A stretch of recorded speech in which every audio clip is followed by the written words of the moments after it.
Welcome back, everyone, to another episode of Ready, Aim, Retire.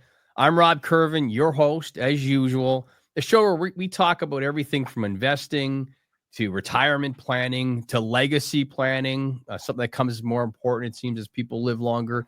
And as usual, we have our most gracious host from the great state of Minnesota. How could I say that? I normally say Minnesota in the winter. Minnesota. Let's do Minnesota. We got Tony Shore. Welcome, Tony. Yeah, we've had some 90-degree days here.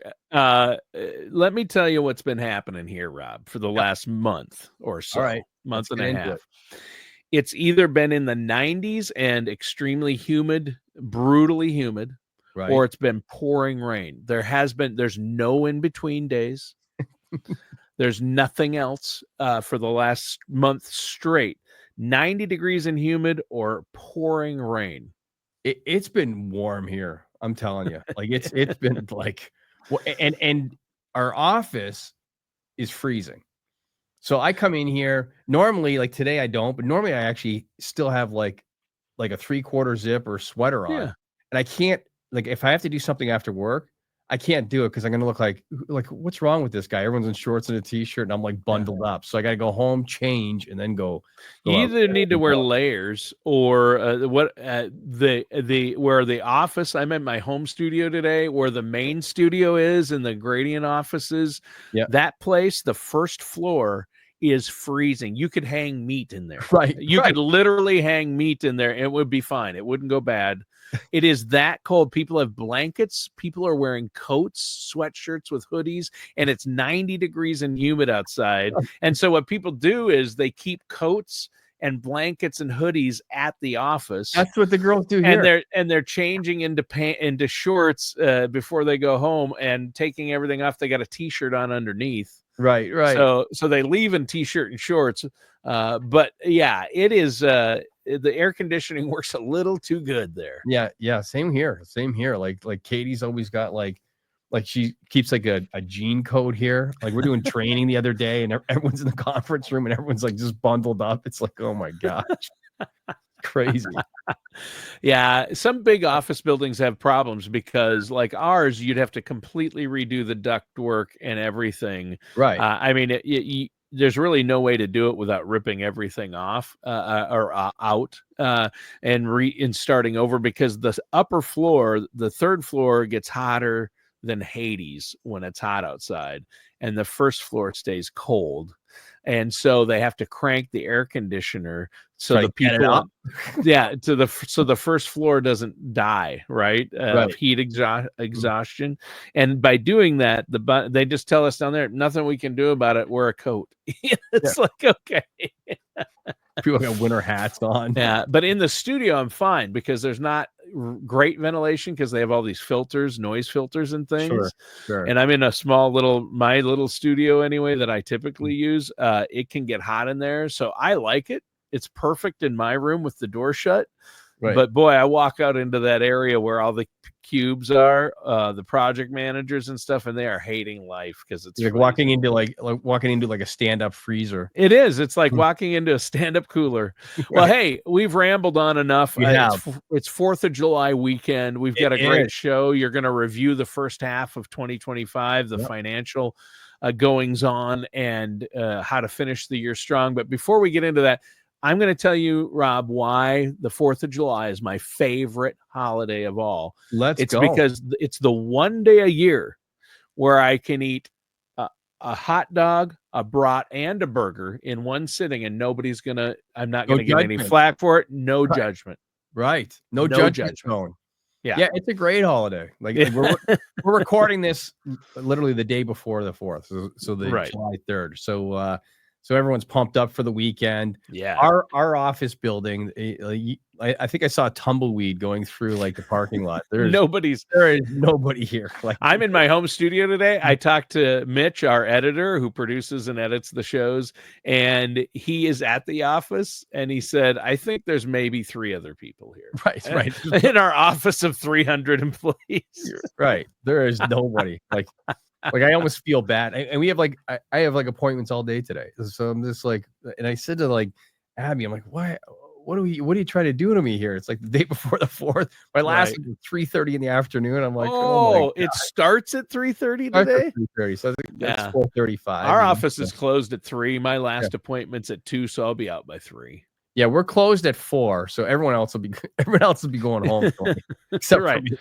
Well, once you start that, you know what's going to happen, Rob. You're going to get into that last meeting, and once you're in there talking to the folks, it'll be when they leave, there will be no one in the office. No, and you can see behind me, our conference room is pure glass. It's like a fishbowl. So I will see them walking out. like as soon as 4 o'clock hits, you're just gonna see people walking around. I think it might happen before 4 o'clock is what I'm saying, Rob. They might. The good thing about the glass conference room is it actually can't, Tony. They can't sneak out. No, because it's glass. I can see. Like I'll be like, look, I'll be like, wait a second. But you'll be in the meeting. There's nothing you can do about it. No, we gotta get them done because I'm actually going away Friday for 2 weeks, which is an absolute first for me.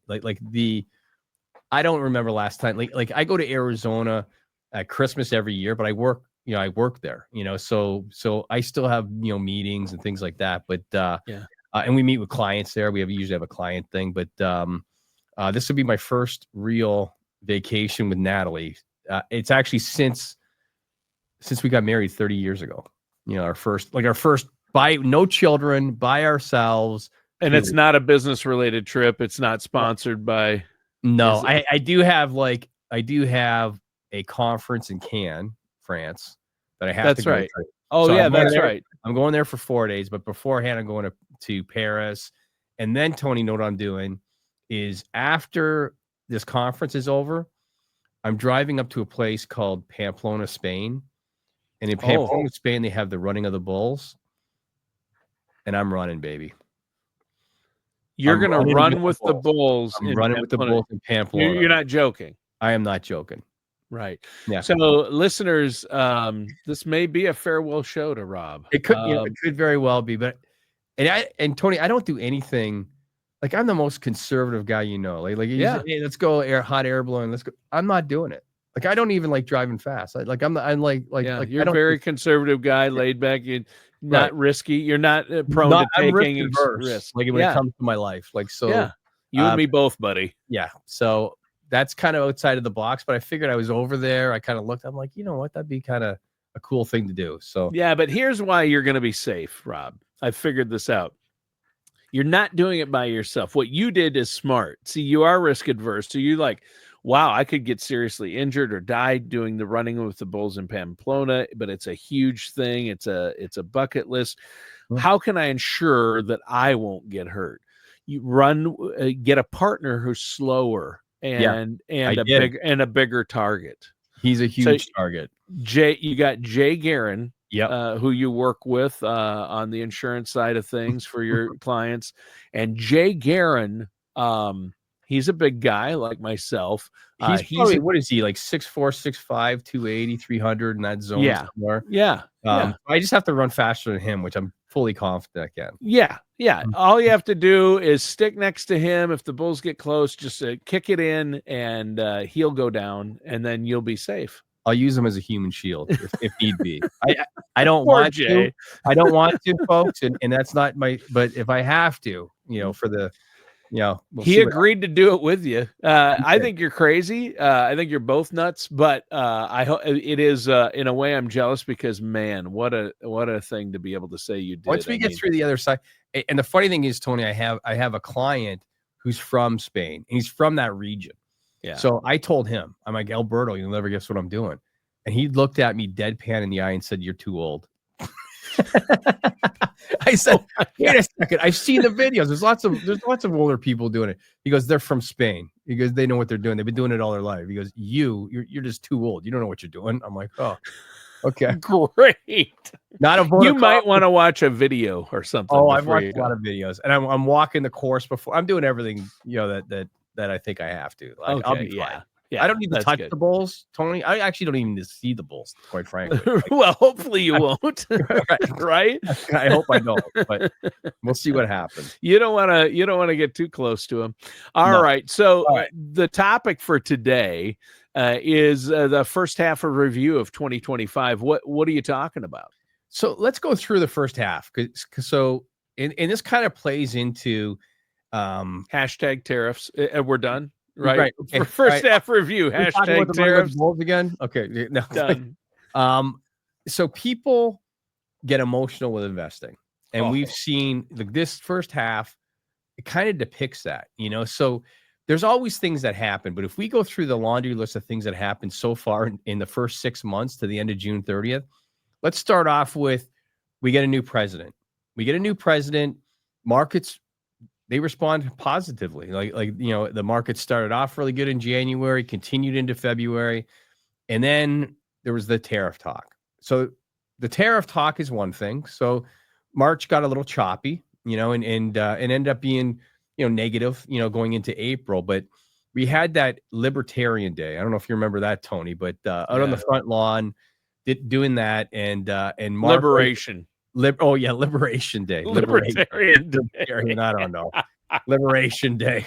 Whole different deal. Yeah. Right. It is. And I just have that mental picture of the Rose Garden speech, but markets cratered, and they went down 10% in 2 days. And then they had follow through on the Monday and the Tuesday. And by the time that was all done, we had, from the all-time highs that were reached in February when life looked kind of good, like, oh, this looks fantastic. Everyone's happy. We had the S&P 500 down 19%.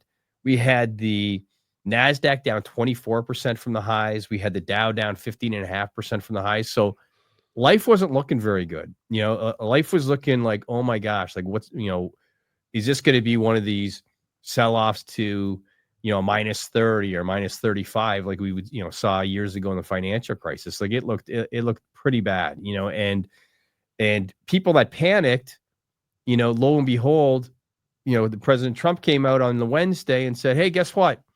Maybe I got a little overzealous. We're going to delay these tariffs for 90 days. And then the market went up, and you had the S&P go up that day alone, which must be one of the biggest in history. We'll have to ask our quants, but it was up 9% that day, Tony. So if you panicked at some point, either the Thursday, the Friday, the Monday, the Tuesday, which people did, that's the only way markets go down. Markets don't go down when people are buying; they go down when people are selling. So if you were one of those panickers, and I'm fortunate, I was just talking to a client, and they were asking me, "Oh my gosh, did you get a lot of calls? After the tariff talk?" And we didn't, because we meet with clients and we educate them, and we have shows like this that people listen to that say, Right. It kind of gives them like a perspective of what's really going on, because you can't first of all mix politics with portfolios. Never mix. It never works out in your favor. Every 4 years you'd have to change your strategy. If you don't like who's in, and you panicked on it, well, that's not going to serve your long-term plan, right? You're going to go through several different administrations over your 20, 30-year retirement, or if you're one of those people building up assets and you're in your 30s or 40s, you're going to have 40 or 50 years of different administrations come in. So you more have to have a plan with a purpose that says, this is how we're investing. We're investing in companies that we feel are going to flourish no matter who is in. So that brought us to April 9th, Tony. So from April 9th kind of onward, the market actually chipped away. It chipped away a little bit every day. There was no, after that 9th, there was no like, oh, we're up 3% this day. There was none of that. It was more, we're up 1%, we're up 0.2%. And it was chipping away as data came in and companies were doing well. Unemployment stayed low. So markets have a way of figuring things out. They have a way of, deciphering and taking away the outside noise and going, okay, what really actually matters here? And that's what we do. And that's what our investment team does. We figure out what we can't wear our politics on our sleeves, because we wouldn't be fiduciaries. We wouldn't do what's in the best interest of clients. We would be doing them a disservice. So we got down to brass tacks. We made a ton of adjustments, however, Tony, to all our portfolios in March. We Yeah. did probably one of the biggest rebalancings I've witnessed in a decade in March. Preparing, we didn't know what was going to happen. We certainly didn't know that we were going to tariff everybody on planet Earth, including the penguins at that point in time. We didn't know that was going to happen. But we did know something was going to happen when they were going to give that speech. So, we played a little defense. It worked out hugely in our clients' favors, by being active and proactive in these situations. That's what you really need, when you're looking at managing accounts and helping people build wealth and build their legacy and have a retirement they dreamed of. You better be active. Sitting on the sidelines, putting your head in the sand is not a strategy. Now, we don't sell out or anything, but we make adjustments. There's certain companies that we thought, if these tariffs go through, they're not going to do very well, and we and we trim those things down or get rid of them altogether and bulk up on the ones that maybe a tariff's probably not going to hurt them. A lot of the tech guys, like I said, the NASDAQ went down, was 24% down from the high, but boy, have they come back. They said the Magnificent Seven was dead. Well, I got news for you. It doesn't look too dead to me. They've really, really come back. And these are companies that are cash rich, huge balance sheets, can stand the uncertainty because of, the position they're in. Right. So that was, pretty eventful start to the year, where people would be like, oh my gosh, maybe I should just put my money in the bank and whatnot. And then we kind of battle back and the market actually turns positive at one point. We're like, oh, kind of, quicker than I would have thought. It was probably 8 weeks after, But I'll be honest. I did not see that coming. I thought, it's going to be a pretty even year. We're not going to see any big gains this year like we did the last 2 years. And boy, just last week proved me wrong because the S&P hit record highs.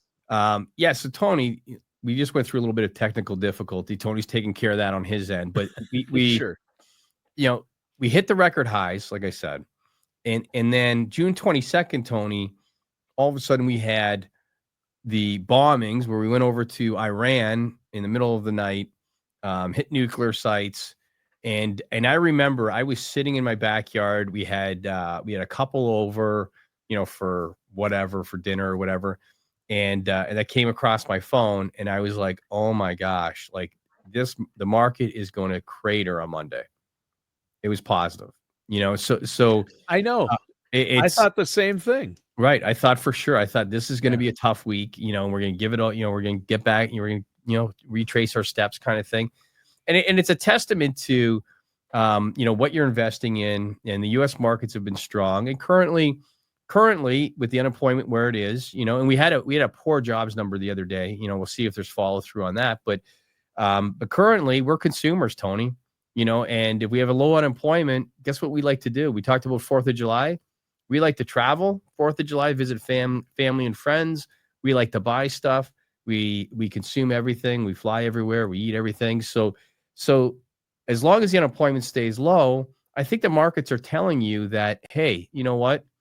We're going to be okay. And the next phase is we're going to see probably rate cuts in September and December, which definitely help markets, So as we sit here and look forward, and I looked at the end of June numbers for the first half of the year. So if you didn't turn your TV on, Tony, and the first half of the year, the S&P was up 5.5%, the NASDAQ up 5.54, you'd be like, okay, this is a decent year. Yeah. If it trends along, it could be up 10%. This is going to be a good year in the market. This is going to be good stuff. And with all of those items happening, it just rings that story true that it's time in the market, not trying to time the market. And what people get caught up doing, especially when I see people in here that are referred in by our great clients, and they've tried to outsmart the market. You can't outsmart the market, Tony. It's got its own life of its own, it's got a life of its own for sure. Yeah, it does, because I bet you could have taken a poll on Sunday morning to every analyst on Wall Street, and they would say the market's going to be down Monday. Like it would be automatic. Like we just engaged, a country It just doesn't make sense, but the market kind of has a way of filtering that out and gets right down to, like we do when we manage funds, the fundamentals of individual companies that we can look at and see how are they doing now, how are they look like they're going to be doing in the next quarter, the quarter after that, and that's how we invest. We invest based on fundamentals and fundamentals only, looking at individual companies. And by doing that, your success rate increases. And the panickers and the ones that sell off in these crazy times or they never get rewarded. And we've done shows, Tony, on missing the best 10 days. Remember, we've done lots of those, and then we did one, I think, after April 9th, because it was up 9%. If you missed that day, which a lot of people did, if they sold on Thursday, Friday, Monday, Tuesday, which that's how markets go down, they missed it. So yeah, the market was down, almost 20%, and you grabbed 9 back in one day. And all of a sudden you're like, oh, okay. All right. And then it chipped away and chipped away and chipped away. And as listeners out there, you have to stay patient. You can't panic, and you have to look at your horizon. You have to look at, Tony, we're here, do you plan on being retired for a month? No. So how do you panic? How do you want to put stuff in cash? How do you want to, put stuff in money markets? Or you're still a long-term investor, even in retirement. Nowadays, people spend up to 30 years plus in retirement. I mean, a lot of people do. Most people are at least 20, and many are now 30 and over. For sure. And think of the advancements in healthcare. Yeah. We've talked about AI. What's that going to look like for healthcare in 5 years, 10 years, 20 years? It's going to be a whole different world with that, right? So you can't go into retirement and then start playing defense, first of all, because you got to look at what brought you to the show. What brought you to the show was, investing, whether you're a 60-40 person or 70-30 person, you have to keep that trend going, because your accounts need to grow, Tony, because you're going to want to pull money out. You're going to have fun. You're going to want to fund a cruise with your family. We get a lot of those, every year, and these big trips and things that have been on your bucket list where you want to go in retirement, and what that looks like. You need your accounts to grow. They have to grow. You can't just set it in a bond fund or a money market and just not even keep up with inflation. Yeah. So it's been a wild ride, I would say, Tony. I think you would agree. The first 6 months, wild, and what I would say, going forward is eventually, guess what? The tariff talk is in the rearview mirror.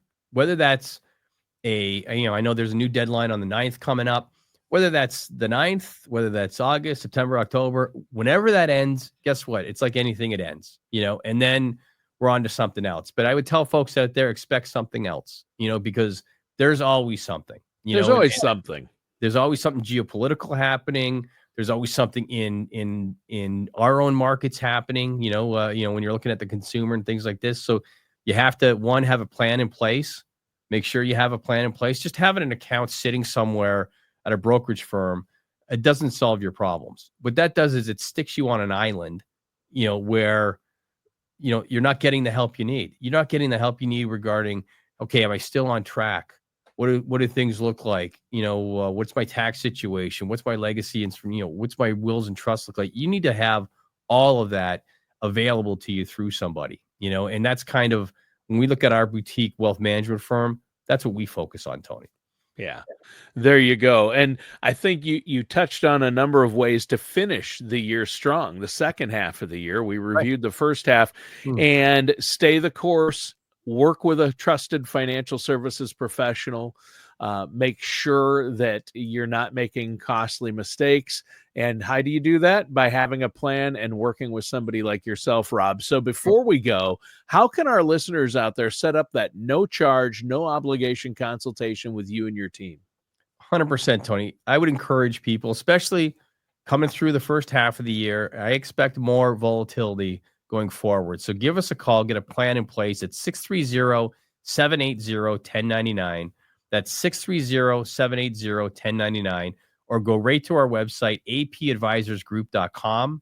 That's apadvisorsgroup.com, where you can go on there. You can do a risk tolerance on there, Tony. You can book an appointment on there. We have lots of videos. We have lots of videos of me and you and other guests that we've had on there. Yep. They're on there. I would also encourage people subscribe to the channel, because normally Katie every week will send out an email that says, hey, this is what Tony and Rob are talking about.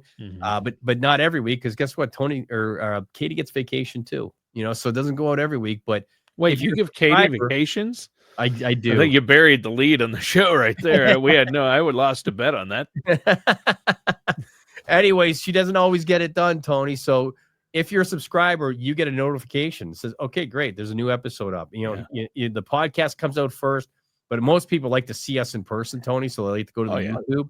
They like to check us out, see what Tony's wearing, see what Tony's drinking, see what I'm doing. We got a new camera in here today, so if you were used to the other shows where I'm pixelated, Tony says I look perfect now. He says, this camera came in, Tony, I don't know, 2 months ago. I finally had the time to get it hooked up. So I look at a busy guy. And I'm not that busy. I'm not that busy. I can't hook a camera up. So that's just an excuse, but yeah, there we go. All right. Well, Rob, that's awesome. Thank you, listeners and viewers, for tuning in. And that does it for today's episode of Ready, Aim, Retire with our amazing host, Rob Curvin. Yes.